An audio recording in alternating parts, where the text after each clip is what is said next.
All right, Mr. Weiss here, everybody. We're going to do a panda in Google Drawings. And if you notice on the steps, I think every step but one or two is a circle or an oval. So that's one of the things I like most about Google Drawings is when I see animals or things that I want to do a drawing with, I start thinking of the shapes it would take to create that.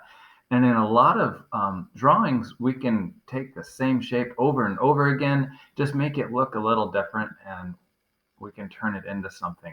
So I will start here with the very first shape, and you'll notice it is just by, again, going into shapes that we did last week and taking that circle. A few emails I got in questions last week were about how to make lines thicker, okay, to make that what's called border weight thicker or thinner. So if I click on my first circle there, up in my toolbar, these horizontal lines, remember horizontal goes this way, is called border weight. And when I click on that, I can make my line thickness different. So in this case, I just went to 16 for how thick I wanted my line. Okay, so this will be the body for my panda that I'm going to be working on. Okay, so that was step one. Step two is I went and created another oval or circle, but I made it longer like an oval here, right? Um, you'll notice then also, right, my shape, my new oval, is over the top of my first one. Every shape you add will always be ahead of the last shape you did unless you change the order, right? We talked about that a little about last week. That's going to be important again. So I'm going to put my second oval kind of over the top of my first one. And you'll notice Google Drawings is great about giving you a guide with those red lines on where you're at. So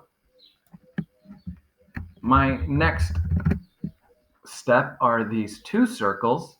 What I did is I created one circle, right?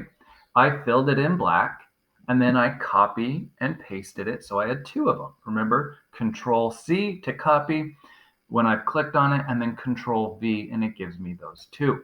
So that is now in front of the last thing I did.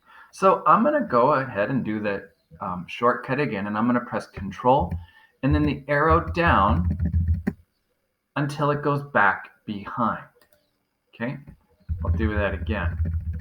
So I'm going to take this one, kind of line it up there. It is in front, and I'm going to press Control and that arrow downward, and I have to press it lots of times, that arrow down, till you get it to go back behind, because I want my panda's ears back behind its head. Okay, so one of the things about pandas is they're black and white. That tells you right away you're seeing a panda, but then also they have the black part for being inside of their eye. So that next step is taking just kind of a longer oval shape, right? Filling that in black and then putting that where the that about the eyes would be there. You can kind of adjust it and move it around. You'll notice this next step is actually, if I click off of that, three different circles, right? So this is just copy and pasted each one of these circles. This is the first one, second one, and then that little tiny one's that third one. And I can then put those inside to become where my eyes are. So again, that will be over the top. Then I'm going to take that dark one and I'm going to set that in the middle. And then to give it that realistic look, right, that's when we get that really small one. Again, just like last week, if I click on that circle and try to move it, a lot of times what happens is something like this, is I ended up just stretching it out and messing that up. So the trick for a small shape, click off of the small shape, go back over the top, then I can grab it when my cursor turns to those four arrows, and then I've got it right there. For time, I'm going to just select this whole set here. I'm going to move that next step over.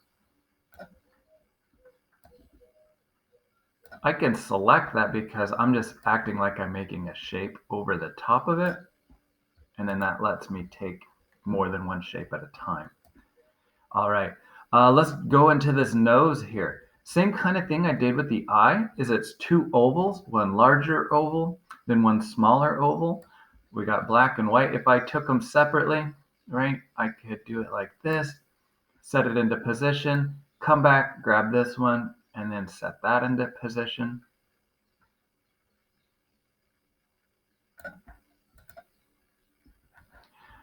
For the nose, or not, excuse me, the nose, but for the mouth, this is the one shape that is not a circle.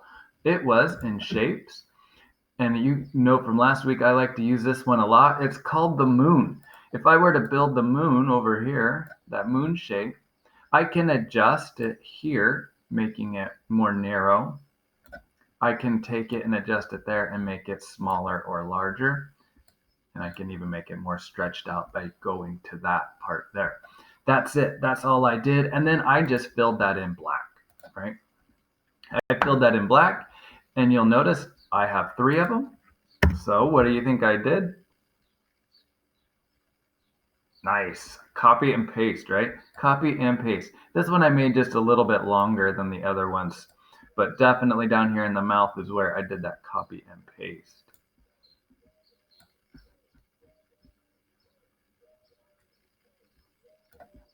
And if you've had my class before, you guys know that I like pandas. They're one of my favorite animals. And one of my favorite movies is Kung Fu Panda. So I had to do a panda for y'all. This oval here is for the arms. Now, this gets a little bit tricky. You notice right away, I had already done this, the arm is behind the head, but it is in front of the body. Okay, to do that,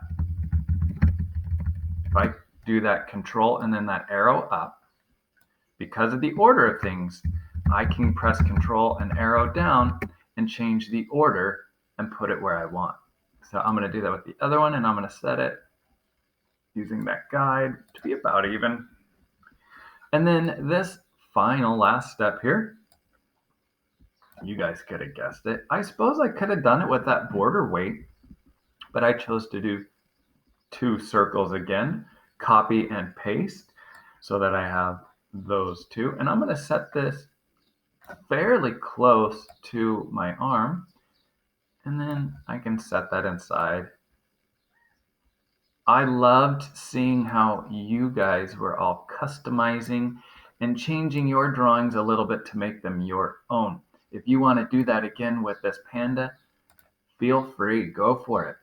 The last thing, again, remember, I can use my selector tool, my cursor.